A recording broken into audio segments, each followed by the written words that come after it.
Hello and welcome back to another video, guys. Now that's right, today we're going over my John Lennon vinyl collection.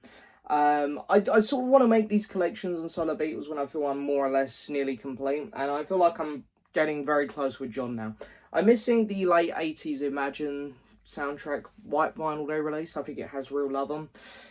And there's going to be some other little bits and bobs here, some 12-inch singles. I'm not really a singles collector too much. I like getting my albums. So there's probably going to be a few 12-inch singles missing here.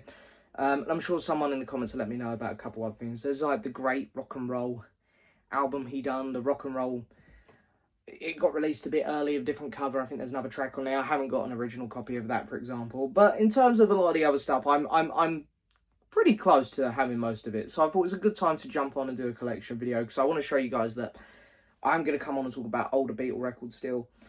I'm going to do collection videos still. So I thought a good one to start with would be John. So anyway, should we dive in? First up, Cover Your Eyes, Children, because first up we have the Two Virgins album. This is an original, and this was actually one of the last pieces I wanted to get before making this video, because even though the music on here, if you even want to call it music, is diabolical, and it's just, it's awful. I think that these first three albums that John put out, these experimental ones, are important to the collection if you're going to be a completist. So, yeah, you got a lovely photo of them naked on the front and the back. And then inside, we got the original black inner sleeve in there and the record. One of the only issues of mine is, for some reason, they've written their initials on it, on their name. See it just there. Which I find very strange, because I feel like most people used to write their names on records. Or so my dad has told me, is when they took them to parties. So they could get their record played, and then after that they'd get their record back at the end of the night. Who was taking this to a party? Who was taking this to be played? The fact that someone wrote their initial on this particular one is actually pretty baffling to me. But anyway, that is an original First Press UK. So yeah, very cool to have that in the collection. Very odd release, as are the next two really, but slightly less odd because at least they're not naked on the cover. We have an original Life with the Lions, and this is in pristine condition, this one. I got very lucky with this one. The only thing is it's just got a little sticker on the top corner, which I could potentially get off, but it was going to leave some residue, so I don't really know if I want to risk it. I'm still debating whether to attempt to take it off, but you can see that lovely original laminate on it.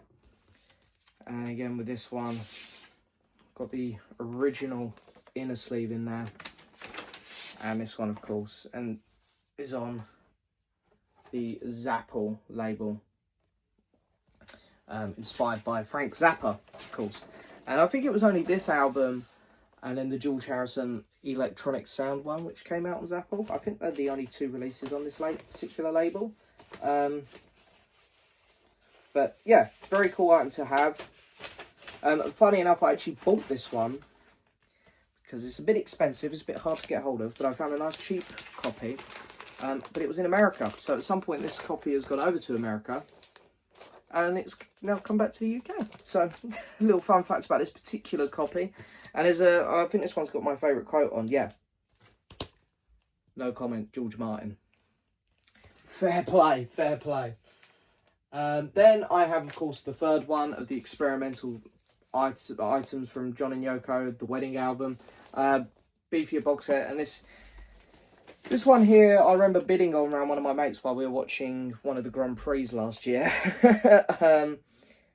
Yeah, it's in pretty pristine condition. I thought if I'm going to spend a bit of money here and get the wedding album, I'm just going to make sure I get a really nice copy, because it's going to cost me enough as it is, and I don't want to buy multiple copies of this album because, like the last two, the music is dire. But yeah, again, you've got that lovely original Lamb on here that the 60s, very early 70s records were doing. And I'll just show you the record on this one. And you've got that original Apple label. I'm very surprised that John put this and Two Virgins out on Apple and not on the Zappa one as well. Maybe someone in the comments can let me know some more info on that, because to be honest, all three of those albums are so weird and wacky. I would have just put them all out on Zappa. But yeah, anyway, it's interesting as well. The record comes out like the original Beatles for Sale album. I think in the American ones and the reissues, it all comes out the side. So yeah, and then it's got the postcard, that thing. We've got the slice of cake, the baggers and wallet that it came in. This is a little bit stained, the only real issue with my copy. I've got the fold out poster. We've got the wedding. This is the big poster. And then at the back, the press, the big old book. So, yeah, it's a really unique item to have, this one actually. But of course, if we're going to talk about music on it, it's not very good. It's a bit hard to talk about these first 3 albums, to be honest with you. But hey, they're part of the collection. They're part of Lennon's unfortunate small discography of album releases. So I still wanted to get them to have in the collection. So slide that one back in. There we go. That's an original. And then I won't go into the others as much because they're not as rare. But we have, of course, the Plastic Ono Band live piece in Toronto. Again, this is a nice original copy with that lovely laminate over the top. And this one's actually in beautiful condition. And again, he's doing a lot of covers on here. You know, with Blue Suede Shoes, Money, Dizzy Miss Lizzie. Does a couple of originals. And then the B-side is Yoko Ono, Don't Worry, Kyoko, to her daughter, of course. But yeah, really nice copy of that one. And then we got a decent conditioned copy of Plastic Ono Band. Again, this is an original first press with a lovely lamp. Yeah, I still think this might be my favourite solo Lennon release. I don't know. I really toss and turn between. It depends what mood I'm in. If I like that raw early feel that Lennon had with this and Imagine, or sometimes I'm in the mood for that middle kind of period with Mind Games, Walls and Bridges. And then other times, what I think is actually his best music is from, unfortunately, right before he died, the Double Fantasy Milk and Honey era. But I couldn't say those albums are my favourite because half of it's Yoko. And it's no diss to Yoko. You know, I know that in the past here on my channel, I've always been very negative towards her. But her music just isn't for me. And that's just the fact of it, unfortunately. So, favourite album, I don't know. I think it's still this one. But, yeah, I mean, great album. Every track on here is pretty damn fantastic, to be honest. My personal favourites on here would be... Just make sure I'm putting these back down in the right order. Oh, I actually don't know what my favourite would be on there. I don't know. I'm a big fan of the closing track, God, though. I don't think I'd say that's my favourite. And then we've got an original copy of Imagine. Of course, his most iconic album. There with the cover. Yeah, I mean, this one, it's got a couple songs on here, actually, I'm not a huge fan of, but the majority of this album is pretty brilliant. Of course, the title track is just unbelievable. One of the greatest songs ever written. And following that up, I actually have a original sealed US copy of it. Yeah, this has been sealed since 1971, so that's pretty crazy. So yeah, I got very lucky to get that off a good friend. So yeah, there's Imagine. And then, of course, an album which I used to hate, to be honest. But it's really grown on me. And that's the Sometime in New York City album. This album here, I really disliked. Because there was barely any John tracks on here. And the ones where he does sing by himself, Woman is the of the world. It's not the most appropriate song. My favourite track on here is still New York City. But I've really grown to love tracks like... Sunday Bloody Sunday, The Luck of the Irish. Yeah, so it's an album which really grew on me when I saw the 1-to-1 documentary in the cinema, which I'm still waiting for them to do a Blu-ray release of. I loved it. I thought it was a brilliant documentary. And it really just made me appreciate this whole era of John so much more. Yeah, I would have loved to have got a nice reissue of this album, but I get why the Lennon estate's nervous to do it, and it's because of this song here. What would my opinion of that be? I think John was completely correct in what he was saying on this song, the point he was trying to make. Maybe he just used the wrong word, I'll say that. I'm not going to get into that anymore here. But yeah, it's an album that's grown on me. I still don't love it. I still think it's got some real duds on it, and it's Very inconsistent album, but it's grown on me. Next up is Mind Games, a really underrated Lennon album, and I was really happy that he got a nice remastering job. It's an album which I do really like. I'm not a huge fan on the cover though. Look at how bad the cropping is of John on this.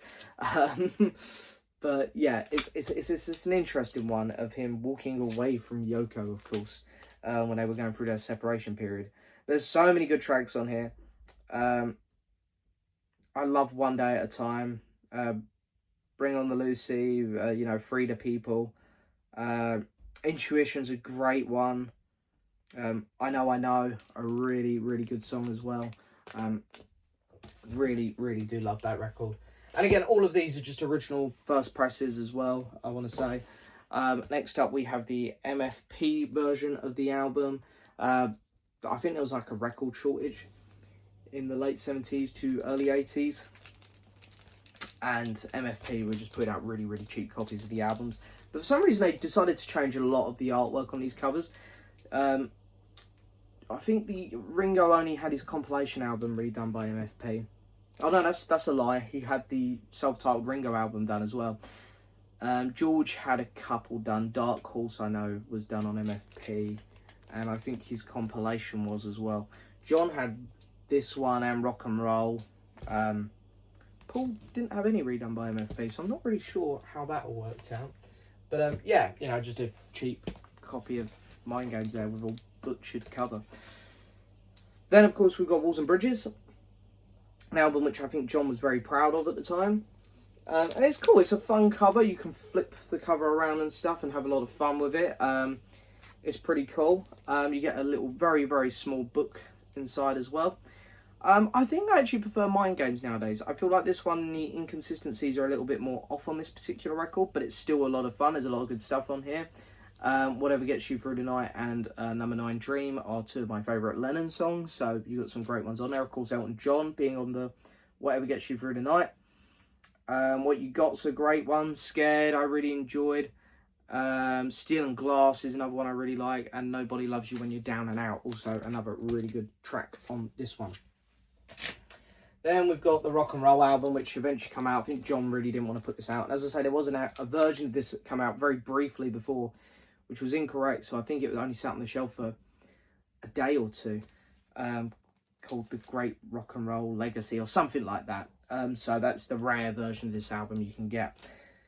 But, it's okay. This one, it's fine. It's perfectly listenable. But, of course, with most of these tracks, the originals are going to be better. But the standout on here was his cover of Benny King's Stand By Me. There's a lot of other good stuff on here. It's perfectly listenable. As I say, he's just covering rock and roll stuff. So it's nothing particularly incredible. But it's a fun time. And as I say, you got the MFP version here. So there is difference. You can see there, I'll hold them up. Obviously, the actual title is different. Also, this one's a bit brighter in colour.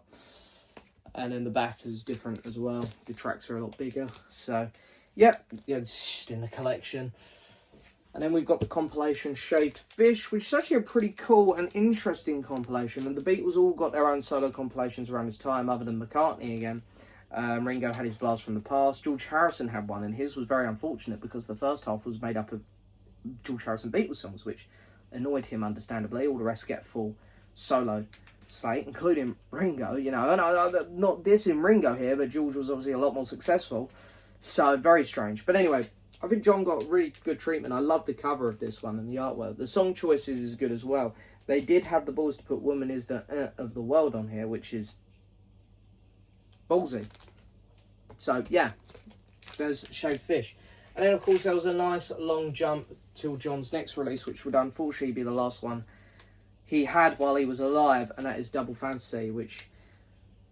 There are actually a couple Yoko songs I don't mind on here, but the John stuff's just brilliant on here. I just love it. I play the John songs off this album particularly so much.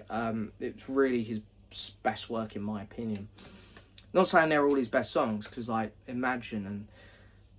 Instant Karma and Number 9 Dream, they've got to be up there as well. But I think in terms of consistency, all the John songs on here are brilliant. And it's such a shame, of course, we won't get into it too much, but how he lost his life very shortly after this album's release, and how much more great music we could have got out of him. It's just such a tragedy. But you know, this album, it's really good. It's really good. So then after John's death, the first thing they chucked out, of course, is a compilation, the John Lennon collection. And there's a butt ton of tracks on here. You've got loads on here. They've done a really good job cramming some good stuff on here. There is some really good tracks on here. And also, really nice photo of John on the back there. I really, really like that photo. So, yeah, and that was just a good way to get fans listening to all the hits again. And then we got the Heart Play Unfinished Dialogue. This is an interview he had not long before he died. And this one's actually a promotional copy, which is pretty cool. And I like it. It keeps that theme of what Double Fantasy and Milk and Honey were going for. You got the John Lennon and Yoko Ono name on each side. Nice photo of them having breakfast in what I imagine is an American cafe, or you'd call, I guess they'd call it diner or something. But yeah, really, really nice. And then, of course, we have Milk and Honey, which was to be the follow-up album to Double Fantasy. And again, the Lennon tracks, Yoko had to finish them, and a couple of them, Grow Old With Me is haunting because it's not finished properly by Yoko. And I think she maybe left it like this on purpose. I don't know for a fact, but it's just got chills to it. But the Lennon stuff on here, again, is just fantastic. You know, Stepping Out is brilliant. One of my favourites, Borrowed Time. You know, so many good tracks on here. And I do really, really love the Lennon tracks on this record. And then after that, we got the Live in New York City, which the vinyl pressing of this isn't great. But now, of course, we have the 1-to-1 vinyl, which we'll get to. But yeah, you know, it was still a nice release. I've also chucked in the back a little 7-inch single of him live with Elton John from about, was it 6 years? Oh, well, actually, no, it was actually a couple of years after this album was recorded, the live show, yeah, because it's from the 1-to-1, obviously. 1974 of Elton John. 1-to-1, I think, was 73. Could be wrong, but yeah. And then we've got Men Love Avenue, which is a interesting record. One which I'm surprised they haven't re-released or something, because the tracks all on the A side, a lot of them are hard to hear elsewhere other than this album. But yeah, pretty cool cover as well. And then one which I only got in the collection somewhat recently, and it's the last record here before we go into the reissues. I really wanted to get this because when I really got into the Beatles, my dad gave me 3 compilations. He gave me Paul McCartney's All the Best. These are all CD, by the way, which is obviously quite an easy record to get. So I got that in the collection. Then he gave me, what was it called? It was called, hang on, Songs by George Harrison on CD, which they've recently released on vinyl. So I had to get that. And he gave me Lennon Legend on CD, which was what got me into John's solo stuff. And that all 3 of those compilations were my entry into the Beatles' solo careers. Other than Ringo, my dad didn't have a Ringo one. So for me, always really wanted to get all 3 of them. George's one was never available on vinyl till recently, and I decided I'm gonna fork out and get a nice copy of Lennon Legend because it's a pretty important record for me, and still my favourite John Lennon compilation. And that's pure biasness because really the Give Me Some Truth one is probably better. But I love this. It's a great compilation. And I'm so pleased to have this on vinyl. I love the cover as well. Love the cover. So we're going into the reissued stuff now. So first up, we've got the Two Virgins reissue. I quite like this one. It's got a clear vinyl, I think, inside. And yeah, the reissue has put it in the bag, thank God. So yeah, not that I'll ever be playing that, but anyway, it's nice to have still. And then on the same record label to put that out, they did put a Life with the Lions one out, which I haven't got because I've got this Japanese pressing, which actually is one of the cleanest looking records I've ever got in my life. Probably because it's Japanese pressing. So yeah, Life with the Lions, I have this nice reissue. And then I must admit, I think John's been getting some of the nicest remastering treatment. So I've been really enjoying these. So we have the Plastic Ono Band reissue.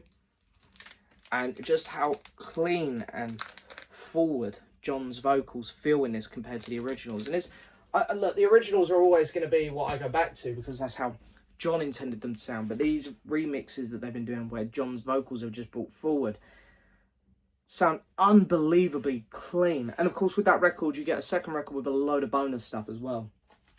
And it's the same with all of these. So we got Imagine as well here. This is on a clear vinyl, I think, this one. It doesn't say, but I like white LP. White LP. I've still got the original sticker there from when I bought it. And again, you get loads of bonus stuff on here. You get all the inserts. It's just a great play on the record player, that. And so happy they've done a reissue of Mind Games. Yeah, again, loads of bonus stuff. Really, really great. And it just sounds so fresh and amazing.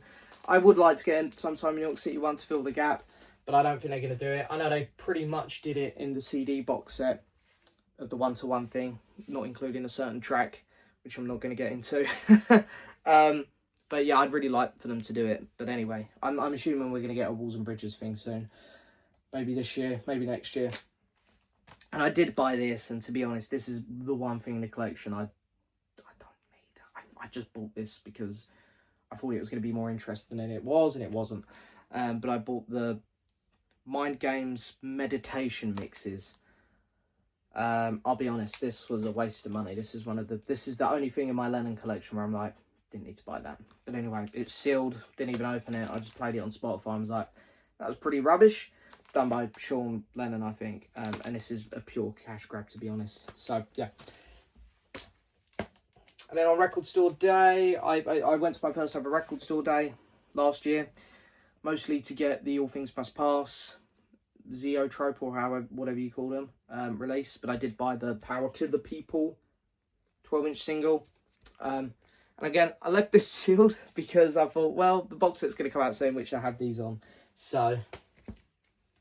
Now, I did also pick up on his website, and I'm pleased I did, because this one's... Put the record here, because they're all sliding all over the place now. Because this one's going for big money all of a sudden. But I did pick up the... is it a Zeotrope? Is that what they call it? I forget. But the picture disc of John Lennon's Christmas song, War Is Over. And on the back, I think they've put Listen, the Snow Is Falling from Yoko. Not a favourite of mine, surprise, the B-side, but I love the A-side, so... And then finally, I've just got another couple bits and bobs here I've just put at the back of the collection. Every Man Has a Woman, which is a compilation which opens up with John singing that song. And then there's a load of other artists on here singing love songs. And then I have a couple compilations here. 12-inch singles, sorry. I've got the Borrowed Time without a picture sleeve, so yeah, really could do with an upgrade on that. But as I say, I'm not a big 12-inch single collector anyway. Jealous Guy, which came out after he died. Not the song, but this one, because on the B-side you've got Going Down on Love and Oh Yoko. Strange B-side pick with Going Down on Love, but hey-ho, is what it is. And then we've got the plastic... we've got two bootlegs here. I'm not a big bootleg collector either. These are ones that I bought 10, 15 years ago when I used to go to record fairs a lot. I wouldn't really buy a bootleg now, to be honest. They're just not for me. But I've kept these two. This one's called Mother, just with some interesting outtakes, and it's on a red vinyl. And then finally, The Last Word, limited edition picture disc. It's an interview John had. Yeah. Okay, so I just have a couple quick box sets to show now as well, and that's the John Lennon collection done. So first up, I have the remastering of the Wedding album, another copy of this. I actually got this for like £18. There was like I had it in my Amazon wishlist for ages, and it was just a weird, crazy sale on this one out of nowhere. They were like £18 if you want it, and I was like, yeah, okay, I'll have it for £18. And yeah, it's exactly the same as the set I just showed you inside. You know, you just get everything that we went through earlier in the original set. With this one though, white vinyl. So yeah, pretty cool. For the price, I was like, yeah, sure, fine. I'll get it for that price, I guess. And then we've got the John Lennon Imagine box set. See if we can get that on camera. There we go. Look at that. Woo. I can't remember whether this was for the 50th. No, it wasn't the 50th, 40th anniversary or something. There's some cool tracks on here. Inside, of course, you get... Have a quick look at this one. You get a couple postcards. You get John taking the mick out of Paul's ram with him holding a pig. And another postcard. You got Imagine and the record and the poster. But the bonus record in here, which is probably the bit that people are going to find most interesting, very glossy as well. This is called Imagine Sessions. There's the back. And the record inner sleeve, and this one's on a white vinyl. So, yeah, pretty cool record, pretty unique one. Don't really see that one talked about too much. And as I say, inside, yeah, you get all of the stuff for the original album as well. Slide that one all back in. There we go, there's that one. And then of course one which we've spoken about here on the channel since my return, the 1-to-1 box set. Of course, fantastic little set here. Maybe not the best concert ever, but there's still some fun stuff on here. Yep, and again, I'm waiting for that Blu-ray to be released, so if anyone from the Lennon Estate's watching, or anyone from Mubi, please release it. And then we've got the big box set for Give Me Some Truth. This is like the super duper set, which has got all these tracks on, and as I say, this really is probably the best compilation. And it's a beautiful set in there. You get like a few big posters. And, whoa, there's like stickers and everything. I forgot about all this. You actually get a lot in here. And then the records are at the back, and there's four vinyls in here, and a book as well. So yeah, this was actually a really nice set. I forgot how good this one was. I haven't looked at this one in a while, in case you couldn't tell. And then finally, the last thing we have to show is the signature vinyl box set, which of course has all of his albums in. I find it really weird that, because the Harrison vinyl box set done this as well, they didn't put a singles compilation set in here, because you're so nearly complete. But anyway, other than that, you've got all the albums in there from Plastic Ono Band, Imagine, Sometime in New York City, Mind Games, Walls and Bridges, Rock and Roll, Double Fantasy, and Milk and Honey. And they're all in there. We'll pull the first one out. Beautiful condition with replicated inner sleeves. Yeah. So there we go, guys. There is the John Lennon vinyl collection at the moment. There'll be more things that come into the collection, I'm sure. As I say, there's still a couple little bits I'm missing, but I think that's the majority of the key albums there from John, including some of those rare experimental ones.